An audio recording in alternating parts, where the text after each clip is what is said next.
क्या आपने कभी गौर किया है कि आपका कमरा समय के साथ हमेशा ही अस्त व्यस्त हो जाता है? आप यकीन नहीं करेंगे, लेकिन ब्रह्मांड में सब कुछ इसी तरह काम करता है। चीजें अपने आप ही अस्त व्यस्त या डिसऑर्डर्ड होना चाहती हैं। उदाहरण के लिए इस वीडियो को देखिए। क्या आप बता सकते हैं कि कौन सा वीडियो फॉरवर्ड चल रहा है और कौन सा बैकवर्ड? बेशक बाईं तरफ वाला वीडियो फॉरवर्ड है क्योंकि ये गुब्बारा फूट रहा है। लेकिन क्या आपको पता है कि इस प्रक्रिया के दौरान भी चीजें अधिक डिसऑर्डर्ड हो गईं? पानी के मॉलिक्यूल्स एक अच्छी तरह से व्यवस्थित गुब्बारे की आकृति से निकलकर हर दिशा में रैंडमली उड़ने वाली बूंदों में बदल गए। चलिए इसके बारे में बताइए, कौन सा वीडियो फॉरवर्ड चल रहा है? हर कोई जानता है कि संतरे का रस खुद नारंगी के पल्प में वापस नहीं इकट्ठा हो सकता, इसलिए वो दाईं ओर वाला वीडियो ही होगा। अब इस आखिरी उदाहरण को देखते हैं। 3 गैसों से जुड़ी एक केमिकल रिएक्शन, नाइट्रोजन, हाइड्रोजन और अमोनिया।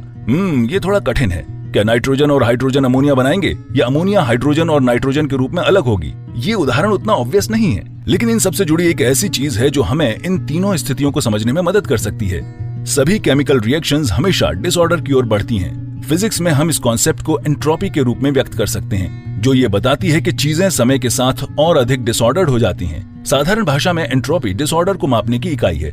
लेकिन ये डिसऑर्डर आखिर है क्या चीज? आइए रैंडमली हिलते हुए इन तीनों डाइसेस को ही लेते हैं और डाइस के ऊपर की संख्याओं को जोड़कर देखते हैं। उदाहरण के लिए यदि आप इसे अभी रोक दें तो 4 + 3 होगा 7, + 5 होगा 12। हम इसे इस सिस्टम की स्टेट कहेंगे और इसका इस्तेमाल ऑर्डर के कॉन्सेप्ट को समझने में करेंगे। उदाहरण के लिए यदि सभी डाइस का नंबर है 1 तो हमारी स्टेट होगी 3। ध्यान दें कि इस स्टेट को प्राप्त करने का सिर्फ एक ही तरीका है, सभी डाइस का नंबर 1 ही होना चाहिए। वहीं अगर हमारा स्टेट है 4 तो इसे पाने के 3 तरीके होंगे। इस स्टेट में स्टेट 3 की तुलना में कम ऑर्डर है, क्योंकि डाइस इन कॉम्बिनेशंस में से किसी में भी हो सकता है। स्टेट हमेशा 4 ही होगी। अब स्टेट 5 को पाने के लिए कुल 6 कॉम्बिनेशंस बन सकते हैं। इस स्टेट में पिछले स्टेट की तुलना में और भी कम ऑर्डर है, क्योंकि डाइस का नंबर इन 6 कॉम्बिनेशंस में से कोई भी हो सकता है। स्टेट तब भी 5 ही होगी। ये उदाहरण डिसऑर्डर के कॉन्सेप्ट को दर्शाता है। किसी भी स्टेट के लिए जितनी अधिक पॉसिबिलिटीज या संभावनाएं होंगी, वो स्टेट उतनी ही डिसऑर्डर्ड बन जाएगी। ये ग्राफ विभिन्न स्टेट्स और उनसे संबंधित कॉम्बिनेशंस की संख्या को दर्शाता है। अधिकतम कॉम्बिनेशंस हैं स्टेट्स 10 और 11 के लिए, जो कि 27 अलग कॉम्बिनेशन से प्राप्त की जा सकती हैं। उदाहरण के लिए ये वो सभी कॉम्बिनेशंस हैं जिससे हमें स्टेट 10 मिल सकती है। ये स्टेट सबसे अधिक डिसऑर्डर दर्शाती है। लेकिन ये स्टेट काम क्या आती है? असल में ये हमें बताती है कि एक एक्सपेरिमेंट के किस ओर बढ़ने की संभावना ज्यादा है। यहाँ तक कि जैसे जैसे डाइस रैंडमली घूमती है, उसके 3 या 18 की तुलना में 10 या 11 दिखाने की संभावना अधिक होती है, क्योंकि 10 और 11 ज्यादा डिसऑर्डर्ड स्टेट्स हैं। आप यहाँ देख सकते हैं कि स्टेट्स काफी स्प्रेड आउट हैं, लेकिन ऐसा इसलिए है क्योंकि हम केवल 3 डाइसेस का ही प्रयोग कर रहे हैं। अब अगर आप इमेजिन करें कि हमारे पास ऐसे 100 डाइसेस हैं, तो पहली स्टेट से लेकर जिसमें सभी डाइस नंबर 1 शो करेंगी, बाकी की सभी स्टेट्स कुछ इस तरह होंगी। डाइस जल्दी ही इन डिसऑर्डर्ड स्टेट से दूर हट जाती है और समय के साथ सिस्टम स्वाभाविक रूप से हाईएस्ट डिसऑर्डर्ड स्टेट की तरफ बढ़ने लगता है। चलिए अब फिर से अपने कमरे में नजर डालते हैं। इस केस में ऑर्डर्ड स्टेट वो होगी जिसमें हर वस्तु उसके सही स्थान पर रखी होगी। जितनी चीजें अपने सही स्थान पर नहीं होंगी, कमरा उतना ही अधिक डिसऑर्डर्ड होगा। हमारे डाइस की तरह यहाँ भी कई ऐसे कॉन्फ़िगरेशंस हैं जिसमें कि कमरा समान रूप से गंदा या डिसऑर्डर्ड होगा। ये हाईएस्ट डिसऑर्डर की स्थिति होगी और समय के साथ कमरा स्वाभाविक रूप से हाईएस्ट डिसऑर्डर की स्थिति की तरफ बढ़ेगा। अंत में एक प्रैक्टिकल एग्जांपल लेते हैं, जहां एंट्रोपी हमें रिएक्शन की डायरेक्शन को समझने में मदद करेगी। यदि आप थोड़ी सी बर्फ को एक गिलास पानी में डालते हैं और उसे कुछ देर ऐसे ही छोड़ देते हैं, तो सारी बर्फ पिघल जाएगी। बेशक आप जानते हैं कि ऐसा होगा क्योंकि पानी बर्फ से गर्म होता है, लेकिन मॉलिक्यूलर लेवल पर वास्तव में क्या हो रहा है? बर्फ के मॉलिक्यूल्स एक हाईली ऑर्डर्ड स्टेट में बहुत ही टाइटली पैक्ड होते हैं। किसी भी ठोस पदार्थ में मॉलिक्यूल्स की मूवमेंट तो होती है, लेकिन बहुत कम। यही कारण है कि बर्फ ठंडी होती है। पानी एक लिक्विड है और उसकी एंट्रोपी ज्यादा है। एक लिक्विड में मॉलिक्यूल्स बड़ी आसानी से मूव कर सकते हैं, इसलिए वे पानी की तरह बह सकते हैं। पानी के मॉलिक्यूल्स जब बर्फ से टकराते हैं तो उसे एनर्जी यानी ऊर्जा प्रदान करते हैं, जिससे बर्फ पिघलना शुरू कर देती है। ठंडे पानी की एंट्रोपी बर्फ वाले गर्म पानी से ज्यादा होती है। हालांकि तकनीकी रूप से पानी के सभी मॉलिक्यूल्स को बर्फ में बदलने से कोई नहीं रोकता, लेकिन जैसा कि हमने देखा, मॉलिक्यूलर लेवल पर एंट्रोपी के कारण ऐसा नहीं होता। हमारे डाइस की तरह पानी के H2O मॉलिक्यूल्स के पास भी बर्फ में बदलने की तुलना में ग्लास के अंदर खुद को अरेंज करने के कई और तरीके उपलब्ध हैं। यही कारण है कि हीट यानी ऊष्मा हमेशा गर्म वस्तु से एक ठंडी वस्तु की ओर बहती है। तो अब हम कह सकते हैं कि एंट्रोपी हमें फिजिकल प्रोसेसेस के एवोल्यूशन के बारे में बताती है। एंट्रोपी साइंस का एक फंडामेंटल कॉन्सेप्ट है, क्योंकि ये थर्मोडायनेमिक्स का आधार स्तंभ है, जिससे हमें एयर कंडीशनर से लेकर जेट इंजन तक सब कुछ समझने में मदद मिलती है।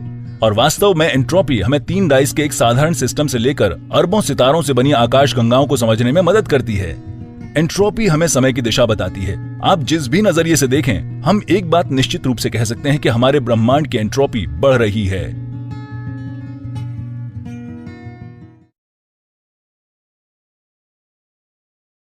बिस्मिल्लाहिर्रहमानिर्रहीम। तो स्टूडेंट, हमने अभी लास्ट देखा कि एंट्रोपी से हमारे क्या मुराद हैं।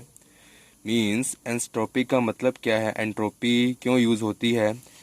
तो इसके बारे में हमें ये चला पता कि एंट्रोपी एक ऐसी क्वांटिटी है जिसकी हेल्प से हम किसी भी सिस्टम का जो डिस्ट्रीब्यूशन है, उसमें जो रैंडमनेस है, कुछ भी है, उसको हम मेज़र कर सकते हैं। तो यहाँ लिख लेते हैं थोड़ा सा हम एंट्रोपी क्या है। I'm sorry.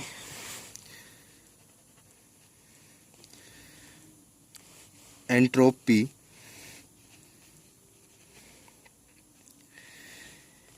is a quantity, ये हम कह सकते हैं कि ओनली क्वांटिटी नहीं, ये एक स्टैटिस्टिकल थर्मोडायनेमिकल क्वांटिटी है। तो ये थोड़ा लिख लेते हैं, स्टैटिस्टिकल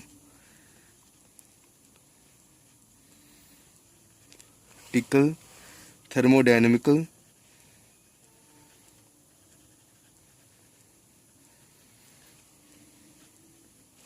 क्वांटिटी है विच हेल्प्स या फिर विच यूज या which helps to measure the distribution of the system.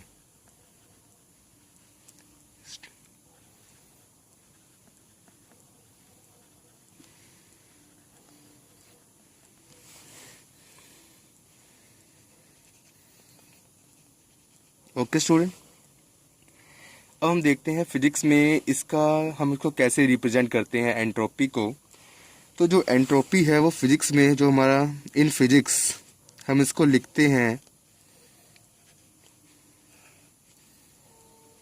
तो कैसे लिखते हैं, वो होता है ds equal to del Q upon T। अब देखो, अब क्या हुआ यहाँ पर, जो ये मैंने ds लिखा है, क्योंकि एक्चुअली जो हम क्लॉसियस ने जो हमें बताया था कि एंट्रोपी को हम s से डिनोट करते हैं, कि Clausius denoted entropy as s। Okay, तो क्लॉसियस ने कहा था कि हम एंट्रोपी को s से डिनोट करते हैं, बट हम कोई भी सिस्टम की एक पॉइंट है कि we cannot determine the exact value of entropy of the system तो हम कोई भी सिस्टम की जो एग्जैक्ट वैल्यू एंट्रोपी की, मतलब जो s है, जो परफेक्ट वैल्यू है, जो सर्टेन वैल्यू है, वो हम डिटरमाइन नहीं कर सकते। लेकिन हम ये चीज़ तो जो अपना डिटरमाइन नहीं कर सकते, लेकिन हम ये चीज़ डिटरमाइन कर सकते हैं क्या, उसमें चेंज है एंट्रोपी में, क्या, S2 माइनस S1। तो इसको डिनोट करते हैं डेल्टा S से। तो आप बोलोगे यहाँ तो आपने स्मॉल चेंजेस की है, तो एक्चुअली ये भी है कि del S equal to del Q upon T। But student, ये क्या है कि इसमें बहुत स्मॉल चेंज होती है, क्योंकि ये माइक्रोस्कोपिक सिस्टम का एक पार्ट है एंट्रोपी। हम जो स्टैटिस्टिकल फिजिक्स में इसको यूज़ करते हैं, तो हमने बहुत स्मॉल चेंज ली है, ds equal to del Q upon T। और यहाँ पर Q क्या है, यहाँ पर Q से हमारा जो मुराद है वो है हीट, और ये T क्या है, टेम्परेचर। ठीक है, अब ये तो मैंने बोल दिया कि इन फिजिक्स, अगर मैं इसका जो मैथमेटिकल रिप्रेजेंटेशन है, अगर मैं वो देखूं तो वो क्या है, तो यहाँ लिखते हैं मैथमेटिकल रिप्रेजेंटेशंस। तो स्टूडेंट, जो इसका मैथमेटिकल रिप्रेजेंटेशन है एंट्रोपी का, वो क्या है, तो स्टूडेंट वो क्या है, वो है हमारा जैसे कि del S equal to KB and natural log multiplicity. अब स्टूडेंट, इसका मतलब क्या है, या डेल S या DS हम इसको यूज़ कर सकते हैं, तो मैंने डेल S यूज़ कर लिया है, डेल्टा S एक्चुअली। और ये KB क्या है, ये है बोल्ट्जमैन कांस्टेंट। इसकी जो वैल्यू होती है अप्रोक्सीमेटली वो होती है 1.38 इंटू 10⁻⁻23 जाउल पर केल्विन। और ये जो हमारा मैंने बनाया है ये मल्टीप्लिसिटी का साइन, इससे हमारा मतलब क्या ये है number of microscopic thermodynamic state. ठीक है, number of microscopic thermodynamic state. Okay student, यहाँ पर जो नेचुरल लॉग है इसका मतलब क्या होता है, तो हमें पता है कि नेचुरल लॉग का जो मतलब होता है वो क्या होता है, लॉग ई। तो हम इसको ऐसे रिप्रेजेंट कर सकते हैं। अब हम देखते हैं इसकी हम डेरिवेशन करते हैं कि हमने जो एंट्रोपी है यहाँ पर हम पढ़ेंगे, हमको कोई बात हम पढ़ रहे हैं इसको एंट्रोपी पढ़ रहे हैं फिजिक्स में, तो यहाँ पर हम ओनली ये ड्राइव करेंगे। ठीक है, तो इसका हम देखते हैं इसकी डेरिवेशन क्या है, अब इसको हम कैसे ड्राइव करते हैं तो वो हम देखते हैं अब, और इजीली देखेंगे कि आपको ज़्यादा हार्ड ना लगे। तो मैं चाहूँगा कि मैं आपको इजीली जो इसका जो तरीका कोई भी हो इजीली उससे समझाऊँ आपको। तो यस स्टूडेंट, अब हम एंट्रोपी को ड्राइव करते हैं, तो ये लगते हैं डेरिवेशन।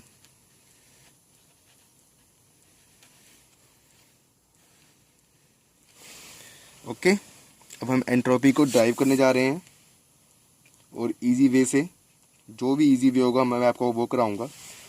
तो इसका क्या है स्टूडेंट, अब देखो कि हमें पता है कि अकॉर्डिंग टू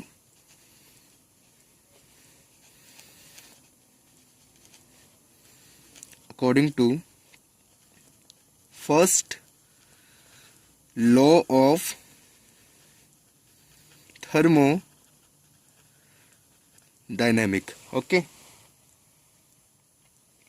तो जो फर्स्ट लॉ ऑफ थर्मोडायनेमिक है वो क्या होता है, ठीक है स्टूडेंट, हमारा वो होता है Q equal to delta U plus P delta V। तो मैं कई बार डेल्टा को डेल बोल देता हूँ, तो आप इसको सही कर लेना, कई बार मेरे मतलब जुबान से निकल जाता है कि डेल्टा को मैं डेल बोल देता हूँ। लेकिन अब हम यहाँ क्या ले रहे हैं, हमने ये लिख ली इक्वेशन कि फर्स्ट लॉ ऑफ थर्मोडायनेमिक्स, लेकिन ये हम यहाँ ले रहे हैं कि वो स्मॉल चेंज हो रहा है ये पूरा मतलब कंप्लीटली नहीं है, पूरी कंप्लीट चेंज नहीं हो रहा है, बहुत स्मॉल चेंज हो रहा है। तो हम क्या लेते हैं यहाँ पर, देखो del Q equal to D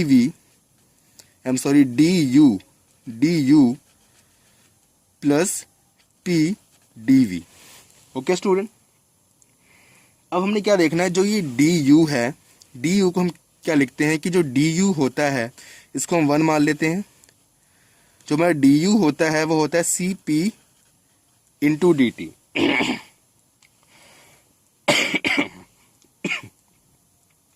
तो वो Cv के हमारा वो है molar specific heat at constant volume. तो Cv को हम क्या बोलते हैं, वो उसको बोलते हैं मोलर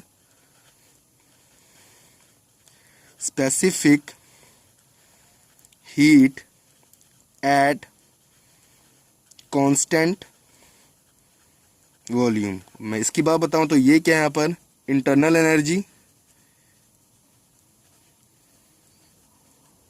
P क्या हमारा प्रेशर, और V क्या हमारा वॉल्यूम। ओके, सिमिलरली यहाँ पर भी Q क्या हमारा हीट है, और T क्या हमारा टेम्परेचर। ओके स्टूडेंट, तो ये हमें समझ आ गया। अब मैंने क्या करना है कि जो ये वैल्यू है du, इसको मैंने इक्वेशन में पुट करना है। तो ये क्या बन जाएगा, देखो ये बन जाएगा Cp dt plus P dV। बस मैंने कुछ नहीं किया, ये du की जो वैल्यू है Cp dt मैंने यहाँ पुट कर दी, ये बन गया। अब इसको मैंने नाम देना इक्वेशन 2। अब इसके बाद ये इक्वेशन 2 को मैंने बोथ साइड t के साथ डिवाइड करना है। ओके, इक्वेशन 2 को मैंने दोनों साइड t के साथ डिवाइड करना है।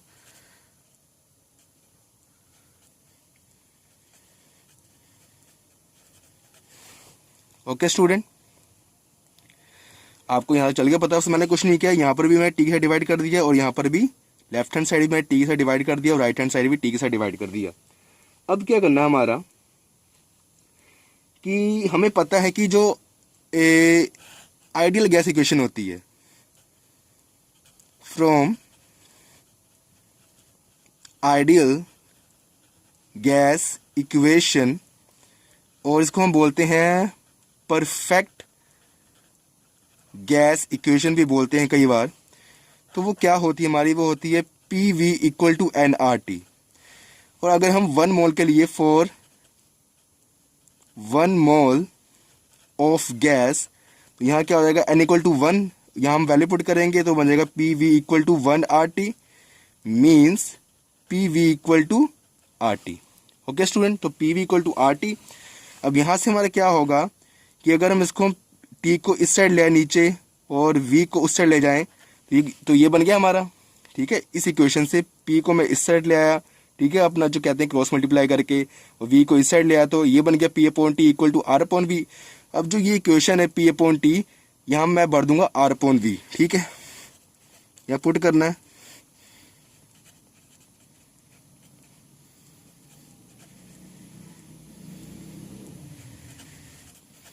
अब क्या करना है स्टूडेंट, हमने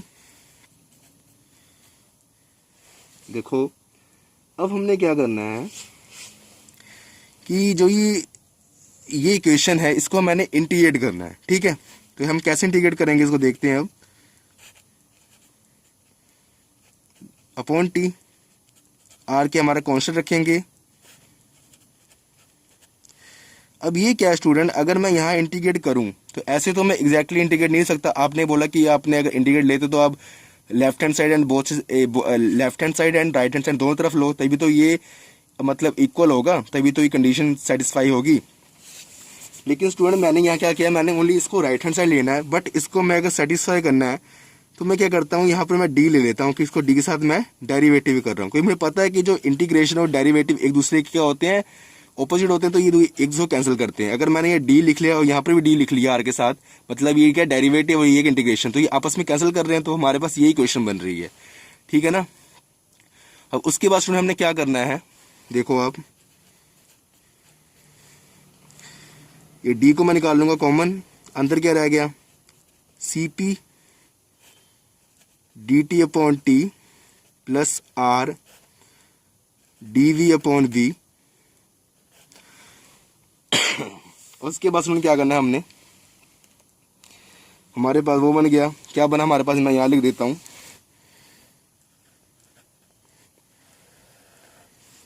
ओके, जो नीचे मैं लिखा है वो मैं यहाँ लिख देता हूँ, बस स्पेस कम रह गया है। ओके स्टूडेंट, ये आता ना हमारा वहाँ पर। अब मैंने क्या करना है, जो अंदर ये 1 अपॉन टी को विद रिस्पेक्ट टू टी मैंने इंटीग्रेशन करना है, तो वो क्या होता है, हमें पता है कि जो 1 अपॉन अगर टी को मैं अगर विद रिस्पेक्ट टू टी अगर इसको मैं इंटीग्रेट करूं तो वो क्या होगा, वो होगा natural log T. Okay student, तो ये फिजिक्स है, तो इसलिए मैंने नेचुरल लॉग लिया। यहाँ हम लॉग भी ले सकते हैं, बट यहाँ पर हम यूज़ करेंगे नेचुरल लॉग। तो ये बन जाएगा C P natural log T. Similarly यहाँ पर है 1 अपॉन वी को with respect to d V कर रहे हैं हम उसको इंटीग्रेट, तो ये हो जाएगा नेचुरल लॉग वी। उसके बाद जो इस इक्वेशन की ये जो पूरा पार्ट है, ये क्या है, परफेक्ट, इसको हम क्या बोलेंगे, ये क्या पार्ट है, परफेक्ट डिफरेंशियल इक्वेशन।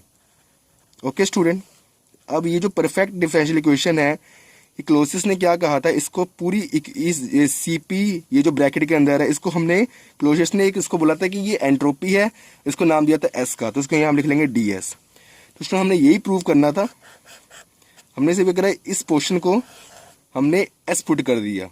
ठीक है, क्योंकि जो ये अपना हुआ था क्लोसिस, जो इसका साइंटिस्ट है जिसने इसके बारे रिसर्च की थी, तो उसने बताया था कि हम ये जो इक्वेशन होती है C P natural log T plus R plus C P natural log T plus R natural log V, ये एस के इक्वल होता है। ठीक है स्टूडेंट, थोड़ा सा आज मेरी तबीयत ख़राब थी, तो मैंने आपके लिए वीडियो बनाई। तो आई होप आपको ये लेक्चर समझ आया होगा। अगर कोई आपको परेशानी हो इसके अकॉर्डिंग, तो आप मुझे कमेंट कर सकते हो। तो फिर मिलते हैं नेक्स्ट लेक्चर में। Good bye, have a nice day. खुदा हाफिज़।